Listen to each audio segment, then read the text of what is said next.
Afganistán y lo que está pasando, por lo menos a cierto sector de Sudamérica, que no tenemos esa información en la primera plana todos los días, nos ha sorprendido. Y la imagen que tenemos en este momento en los televisores de cada una de las personas del mundo es la gente que se arremolina para tratar de salir de Afganistán y muchísimos testimonios de mujeres que ven peligrar su forma de vida, la forma de vida que habían conquistado. Otro dato color que nos muestran en este momento los medios de comunicación internacionales es que las mujeres buscan tener nuevamente la burka o tener algún tipo de manto que las cubra, porque habían conquistado también poder andar bastante libres sus caras, algunas de ellas. Por lo menos esto es lo que hemos visto en la televisión internacional, tratando de volver a tenerlo hasta ver qué pasa. Este panorama tan complejo en donde se mezclan las relaciones internacionales de Rusia, Irán y otros países por un lado, de Estados Unidos por el otro, dicen que algunos periodistas o algunos analistas que soltando la mano hacen que nosotros recurramos a Ricardo Grassi. Ricardo Grassi es alguien que trabaja desde 2003 con Afganistán en los temas de Afganistán. Después nos va a contar cuáles exactamente son los temas de su competencia. Ahora está radicado en Roma y como una referencia local a nuestra vida es el autor del libro El Descamisado, que también nos va a contar cuándo se vuelve a presentar y en qué país. Buenos días, Ricardo Grassi, desde Buenos Aires te saludamos. Buenos días, gracias por llamarme. Muchas gracias. Acá es buenas tardes, pero está bien. Por eso, bueno, te digo buenos días, tardes entonces. Ricardo, ¿qué es exactamente el aporte que vos hacías a Afganistán y que seguís haciendo? No sé si se ha interrumpido con este cambio de gobierno talibán o si vos continuás. Sí. No, yo estuve trabajando en la organización o sea, yo soy periodista y estuve trabajando en la creación, organización de medios de comunicación, en particular la primera agencia independiente de noticias, que sigue ahí funcionando, y después en otros medios, particularmente uno que tenía un par de radios cuando empecé a trabajar con ellos y una revista, un semanario, y bueno, tiene 11 radios ahora provinciales y 2 semanarios. En fin, y después empecé a tratar de construir algún tipo de interacción entre los medios y las organizaciones de la sociedad civil, digamos, que en general tienen dificultades para comunicarse entre sí, y a mí me parece que es un aspecto fundamental. Entonces desde el 2007 me dediqué también a tratar de construir esa sinergia, digamos. Y bueno, como son pocos los no afganos que se quedan tantos años en el lugar, con el tiempo, no porque yo sea nada particular, pero llegué a saber más que cualquier otro no afgano sobre medios de comunicación, sociedad civil, etc. Entonces la UNESCO me buscó para que trabajase con ellos en el sector de comunicación e información de la UNESCO, y esto hice desde el 2015 hasta fin del 2018 más o menos, lo cual fue útil para generar más cosas, digamos, ¿no? Me daba más espacio para proponer cosas que nos parecían útiles a mí y a mi grupo de afganos, digamos, ¿no? Te digo que se me atropellan las preguntas porque es un territorio tan desconocido y al mismo tiempo tan interesante. En algún momento obviamente vos viviste en Afganistán para llevar adelante todo esto, ¿verdad? Sí. Yo viví en 18 años, digamos, o sea, 18 años. iba y venía, ¿no? Pero sí.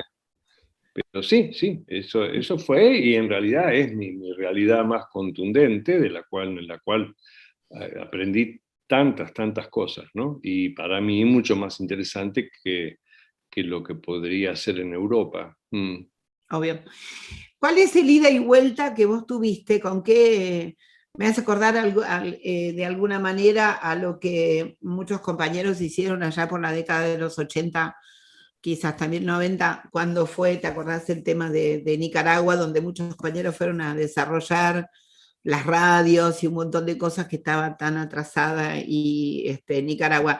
¿Cuál fue el primer desafío que encontraste en términos del desarrollo de los medios de comunicación y las organizaciones sociales, esa sinergia? ¿En dónde estuvo el nudo del conflicto a desentrañar? No, bueno, una dificultad principal es que me encontré con una generación de jóvenes muy aislada y muy poco informada y formada, ¿no? En el sentido, digamos, de operativo. Después es un país con una cultura milenaria, y etcétera, etcétera. Pero en términos concretos, jóvenes periodistas o gente que quería ser periodista, que estaban muy carentes de lo que llamamos cultura general, muy carentes de información sobre algunos temas importantes, digamos, porque lo son internacionalmente y entonces tienen un impacto en cada país. Entonces esto fue, por un lado, una dificultad importante en mi trabajo, y por otro lado, que muchos de estos jóvenes periodistas habían recibido y empezaron a recibir cursos, seminarios breves con formadores periodistas de Estados Unidos o de Gran Bretaña, ¿no? Que entonces les transmiten una perspectiva y una visión de lo que es ser un periodista sin ningún pensamiento crítico, ¿no? Entonces parte de mi trabajo consistió en desarticular y convertirlos en periodistas afganos al servicio del pueblo afgano, digamos, y no con ese esquema del periodismo occidental, ¿no? Que siempre el actor principal es el país rico y etcétera, etcétera, ¿no?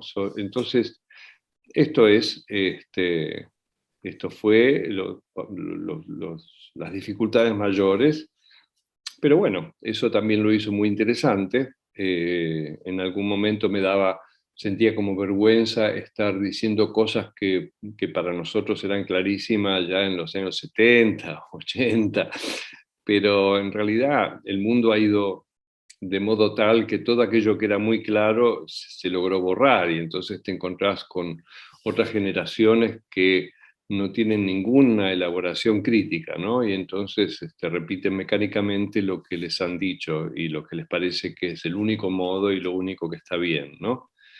Entonces, esto fue, y un modo de ejercer el periodismo que es como el que de alguna manera padecemos hoy, que te dicen algo y después no sabes qué pasó, ¿no? Porque nadie sigue el tema.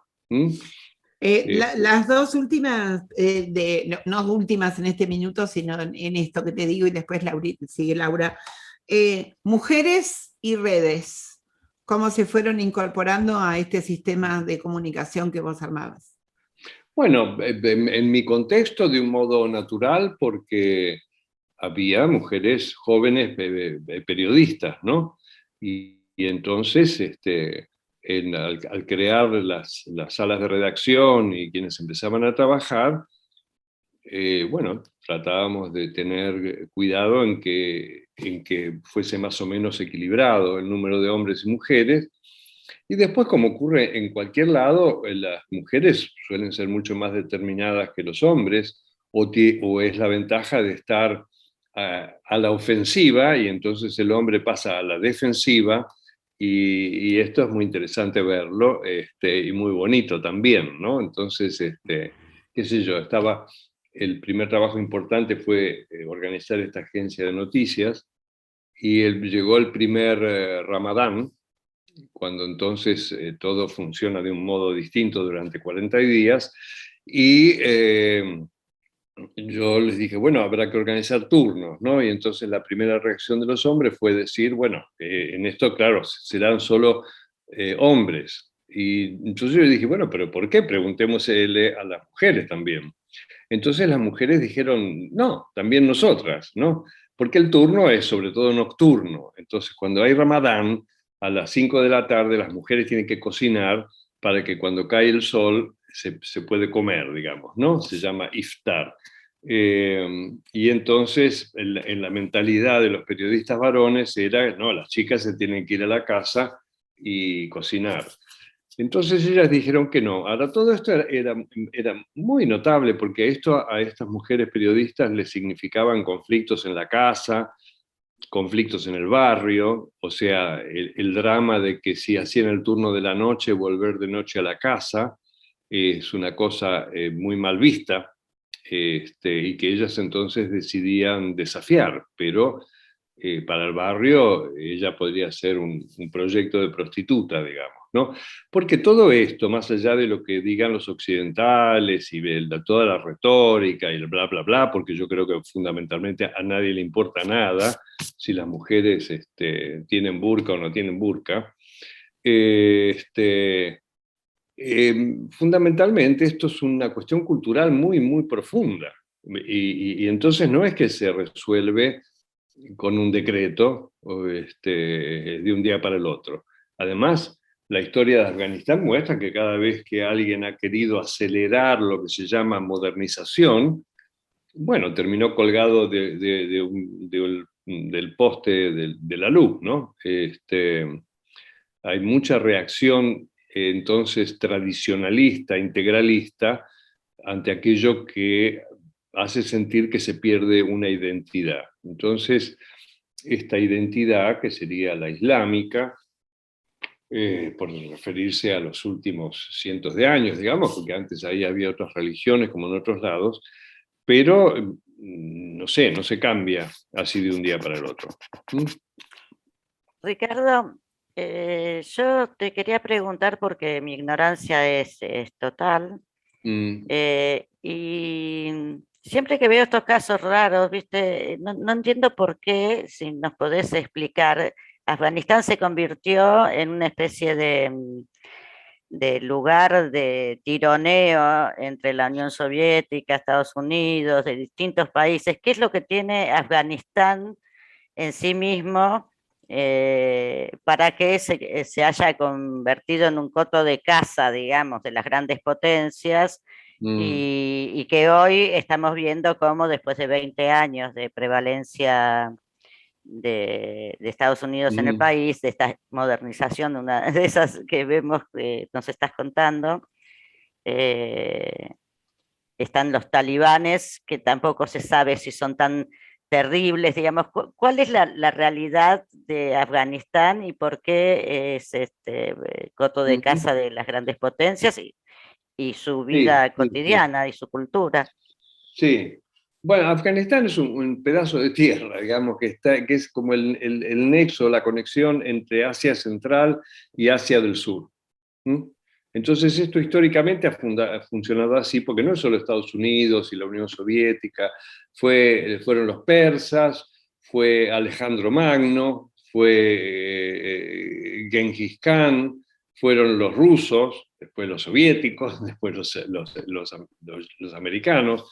Este, entonces siempre son 5.000 años o más de invadir el territorio afgano, cosa que no es difícil, pero donde nadie logra quedarse, digamos, ¿no? En una época esto era porque el deseo era llegar a la India, entonces había que hacerlo a través de Afganistán. Esto fue así, muy marcado, hasta que empezaron los barcos a vapor, digamos, y se pudo llegar a la India por mar. Pero si no, el único modo era atravesar con elefantes la cordillera del Hindu Kush y así llegar a la India, ¿no? Entonces, esto es un lugar ahí eh, que por toda esta historia, en definitiva, no logra constituirse en un estado sólido o permanente, sino que siempre está temblequeante, ¿no? Tiene periodos. Y ahora entonces la situación actual, toda esta sorpresa de que que me parece una manipulación total de los medios internacionales a partir de lo que dicen, sobre todo en Washington, ¿no? Esta sorpresa de que el ejército afgano no se ha defendido, no combatió a los talibanes y los dejó avanzar porque prácticamente se rindieron en todos lados. Me parece de una hipocresía total, porque un ejército lucha si tiene una razón para hacerlo, o porque tiene un sentido de que hay un Estado al cual está obligado y tiene un comandante en jefe que sería el presidente, pero este no es el caso de Afganistán. El presidente no ha sido comandante en jefe de nada, porque Afganistán, en las actuales circunstancias, no es un verdadero Estado. Entonces, estos soldados, ¿por qué van a seguir matando y seguir muriendo? Los talibanes reaparecieron y empezaron a ocupar ciudad tras ciudad tras ciudad sin tener ninguna resistencia. Y esto me parece normal. Ahora, tan normal que yo creo que, aunque no lo sabemos, debe haber también algún tipo de acuerdos secretos entre Talibán y Estados Unidos, por ejemplo, ¿no? Es decir, porque... Ahora, ¿en qué consisten los talibanes? Porque uno tiene la imagen del talibán como una cosa malísima, retrógrada, pero no sé, la Claro. verdad que no Sí, parece raro que todo sea tan homogéneo. ¿Qué sí. son los talibanes? Sí, son movimientos sólidamente religiosos, digamos, afirmado en el modo de ellos de concebir el Islam. En ese sentido, pueden ser retrógrados, y en ese sentido, desde el punto de vista de un país, lo que temen otros afganos es el aislamiento que ellos pueden provocar, porque en la época del momento que gobernaban, el aislamiento era profundo, digamos, en el sentido que no había medios de comunicación, por ejemplo. Solo una televisión y una radio controlada por ellos, y todas las cosas que te permiten conectarte internacionalmente no habilitadas. Yo cuando llegué ahí preguntaba, ¿no?, a los afganos con los que me iba relacionando cómo era durante la época de los talibanes. Entonces, ¿qué me decían? Mirá, en realidad sentíamos que teníamos un único país, porque había una ley que era igual para todos, digamos. Y entonces esto te da una buena sensación. Después que no se podía escuchar música, que no podemos bailar, en fin, sí, es mejor bailar y es mejor escuchar música, pero no es que el mundo se te acaba si no podés bailar y escuchar música. Claro, sobre la cuestión de las mujeres no se habla porque este tema, como dije antes, es complicado, digamos. En el sentido, lo es complicado en todo el mundo, ¿no? Porque es en todo el mundo que es como que la mujer es la depositaria del honor familiar, ¿no es cierto? No el hombre. Entonces, si una mujer tiene una relación adúltera o tiene amantes, ella va a ofender el honor de sus parientes, digamos, ¿no? El hombre no, va a ser canchero o fenómeno, seductor, lo que sea. Esto es igual allí, es decir, yo estuve involucrado en el secuestro de una cooperante italiana por un afgano. El afgano la había secuestrado porque, según la ley tribal, necesitaba ejercer presión para liberar a su madre y a sus hermanas que habían sido metidas en la cárcel. Entonces, la ley tribal, como se supone que en la cárcel las violan, es que alguien de la familia tiene que hacer algo para liberarlas. Y así salvar el honor de la familia. Por el mismo principio, si encuentra a la hermana besándose en la calle con alguien, la mata, digamos, ¿no? Ahora, esto, si te lo pones a pensar, quién es depositario del honor familiar, no es muy distinto hoy en día en el resto del mundo. Lo que ha cambiado es el modo de reaccionar o de tratarlo, digamos, ¿no? Pero esto más o menos funciona así. Por el resto, digamos, era eso. Ahora, los talibanes, claro, con esto de la Sharia, la ley islámica interpretada y practicada de ese modo, sí, claro, si robas te cortan la mano, si tal otra cosa te la pidan, y eso. Son Ahora, unas pequeñas diferencias, te voy a decir. sí, claro, claro, no, no, por supuesto, no, no, no es que estoy No, o sea, menospreciando. digo, Pero esta gente no se pasándolo, modernizó nada, sigue siendo igual a sí misma desde hace 30 años, o porque puede haber habido un cambio de No, también. no, vamos a ver ahora, porque según se dice ya en estos días, es que esta es la versión 2.0 de Talibán, que no es lo mismo que antes. o sea, Ahora en habrá lugar que... de colgarte de un árbol, ahora solamente te van a cortar la mano.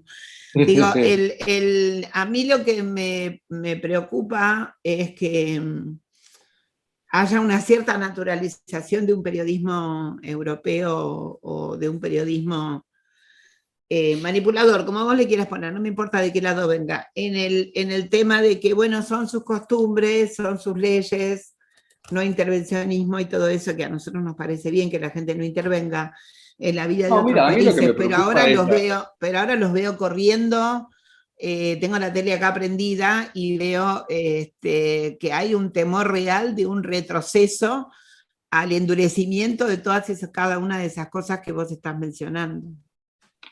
Sí, sí, pero a mí lo que verdaderamente me molesta es la hipocresía, la retórica y la mentira, ¿no? Entonces, esto fue una invasión, interrumpieron un proceso que se iba dando en Afganistán, ahora se vuelve marcha atrás y el proceso en el cual los afganos negocian entre ellos, digamos, ¿cierto? La invasión no fue hecha por ningún sentido de que les preocupasen los afganos o el Afganistán, invadieron porque así son y porque les convenía y porque Bush en la época tenía que dar alguna respuesta, así. Yo tuve la suerte de conocer al tipo de la CIA que dirigió al grupo que entró en Afganistán con la consigna de capturar a Bin Laden. ¿Mm? Y que eso era lo único que tenían que hacer. Ellos establecieron relación con los talibanes estaban dispuestos a entregarlo a Bin Laden a condición de que lo juzgase un tribunal islámico. Para él, me dijo, esto era misión cumplida, pero Rumsfeld y Cheney insistieron en que había que invadir. Entonces invadieron. ¿Mm? Y a partir de allí empezó toda una historia en la que pensaron al principio que era un paseo, pero o se olvidaron de la historia o no se quisieron con la información que tenían acumulada, forzaron un proceso porque tenía que ser de la democracia y el parlamento y elegir al presidente y qué sé yo qué, del modo de la democracia liberal, digamos, ¿cierto? Con la cual no tengo nada en contra. Yo, ojo que yo me pongo realista porque me parece que las cosas tienen que ser en su contexto y no en el contexto del otro, ¿no? Entonces, el único que en un momento fue sincero un ratito, poco después de ser elegido presidente, fue Barack Obama, que dijo, a nosotros de Afganistán no nos importa, a nosotros nos importa de nosotros. Y por eso fuimos allí. Entonces, ahora que los medios occidentales empiecen con que bla, bla, bla, y en realidad todo esto que estamos viendo, que estás viendo vos ahora en la televisión, es particularmente Kabul, ¿no? ¿Mm? Sí, sí. Kabul es un caso particular, digamos, porque de una ciudad de 500.000 habitantes se convirtió en una ciudad que tiene entre 4 y 5 millones. Es un lugar muy, muy particular, cosa que no tiene nada que ver con el resto del país, donde lo que deben estar sintiendo es que se terminó la guerra. Si, te digo, yo mismo hoy me levanté como sintiendo, a lo mejor se terminó la guerra, porque la guerra, una cosa es leerla, ¿no? Otra cosa es estar en un lugar en guerra. Y otra cosa es ser un afgano que tiene que andar corriendo de un lado para el otro porque si se queda en su lugar lo matan, digamos. Los que se están peleando no lo cuidan y lo matan.